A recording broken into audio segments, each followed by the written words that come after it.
It's the one thing, the only thing that may save Aunt May. And I can't bring it to her. If she doesn't make it, it'll be my fault. Just the way I'll always blame myself for what happened to Uncle Ben. The two people in all the world who've been kindest to me. I can't fail again. It can't happen a second time. I won't let it. I won't! No matter what the odds, no matter what the cost, I'll get that serum to Aunt May. And maybe then I'll no longer be haunted by the memory of Uncle Ben.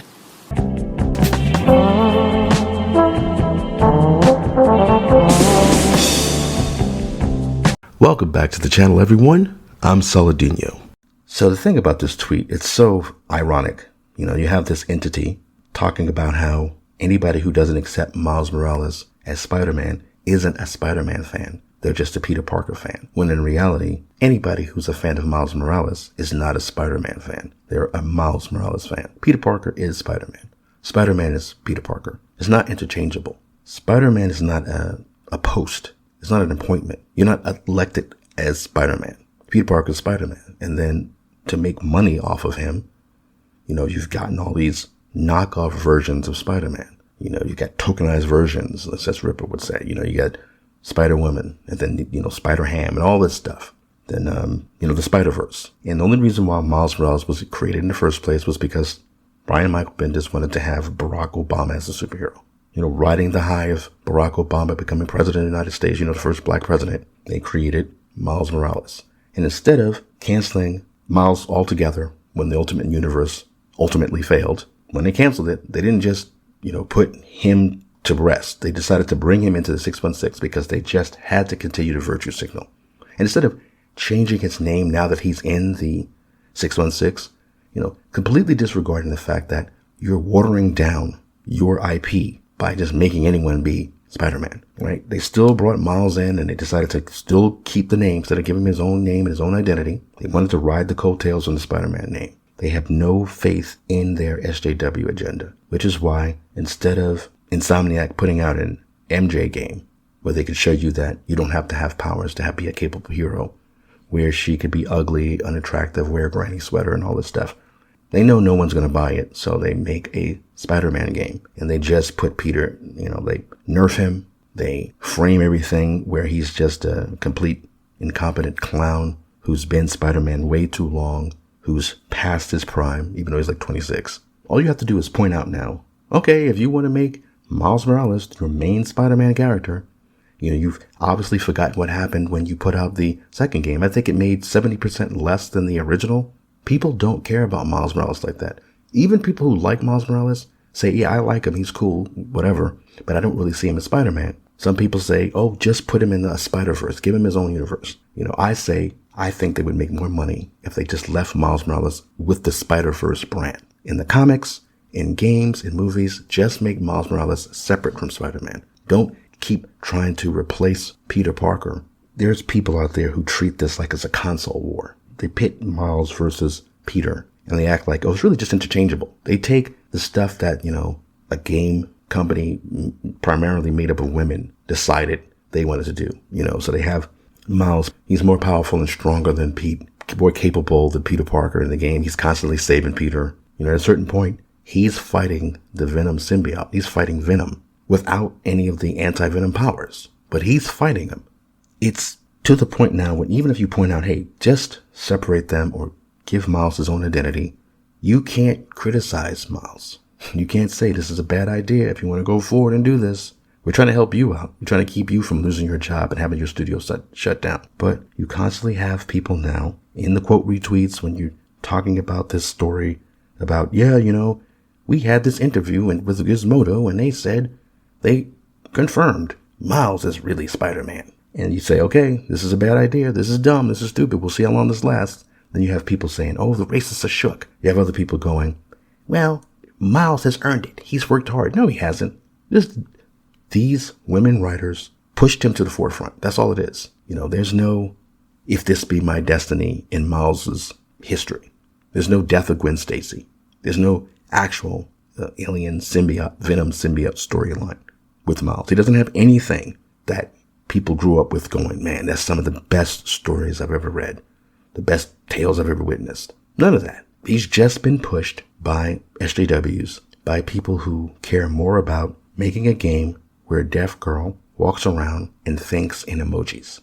But, as a comic book fan, it's so, it's clown world to look at people saying things like, you're not a Spider-Man fan, you're a Peter Parker fan. And this is the things that Marvel and DC has done. They've created this environment where they have allowed people who are not their actual customers, people who are not actually supporting them with their money, to weaponize their dumb decisions against the real fans. And the best analogy I can come up with, the best example is this video from Vito. There was a protester strike from Netflix employees because of the Dave Chappelle shows, the ones where he was talking about, LGBT stuff. And Vito had to sign. I'm going to have to find the video. So if you guys have a private, back room or whatever, you can have your little protest in there. But if you're out on the street, the fat guy's allowed to be there yelling, "We like jokes. We like jokes." Anyway, this Netflix writer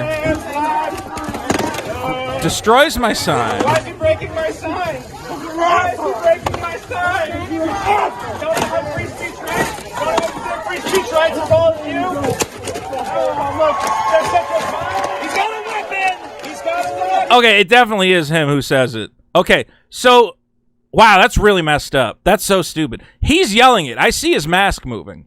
So after they break my sign, they yell, because I'm now holding what was left of my sign, which is just a wooden stick. Okay, which is snapped in half because they broke it in half.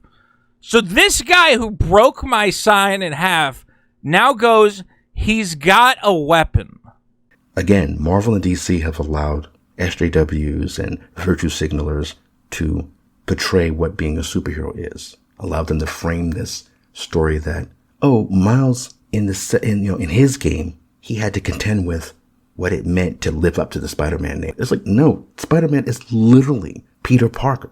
Somebody said in one of the quote retweets, you can keep trying to tell people that Peter Parker's not Spider-Man, but that's literally like taking one of their relatives away and saying, actually, this person is actually your brother or your mom or your sister or whatever. They don't want to do the things that fans actually want. Spider-Man still sells, even though people hate the current storyline. They hate what Zeb Wells is doing, but it still sells. Even if people say they like Miles Morales, his comic never sells. But if you say that, if you point that out, you just have normies telling you you're not really a Spider-Man fan and calling you a racist. They weaponize what you care about against you, and they play Peter and Miles off of each other like this is a console war. And it's insane because it's I can't even begin to have a real debate with you idiots because you don't even understand what superheroes are. Women should not be writing these stories. For the most part, women should not be writing these stories. They don't understand superheroes.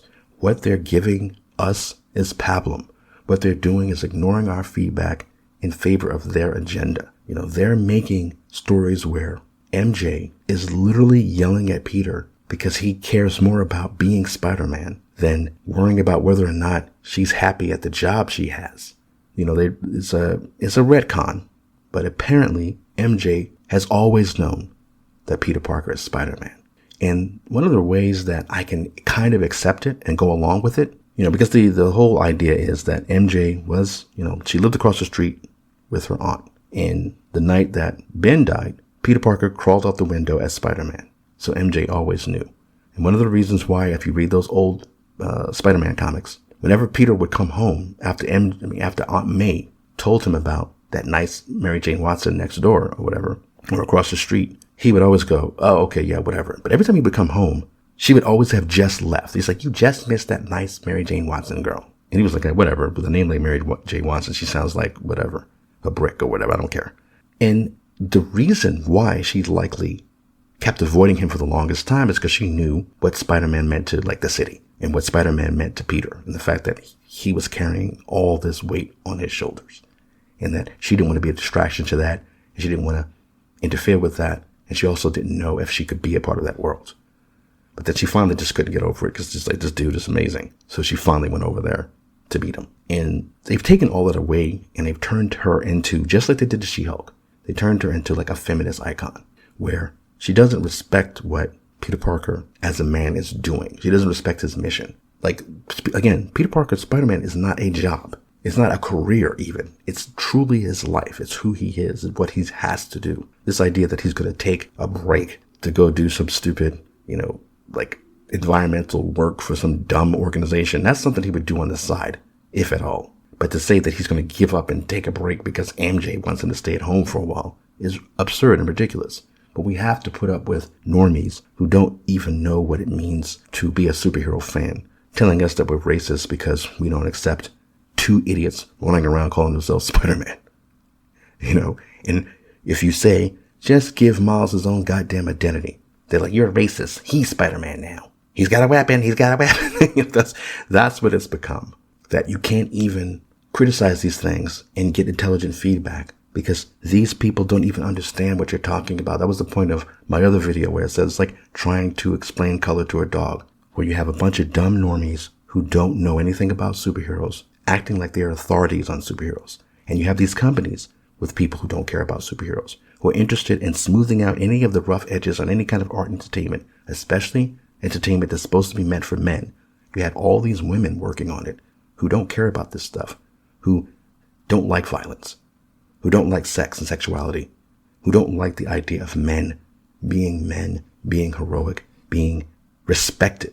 Everything's going black. My head aching. Hold on. I must hold on. It's moving. I can't stop now. Last chance. Must keep the momentum more. Just a little more. With great power, there must also come great responsibility. I did it! I'm free! How does it feel to have lived long enough to see all of your favorite franchises go down in flames? Feels great.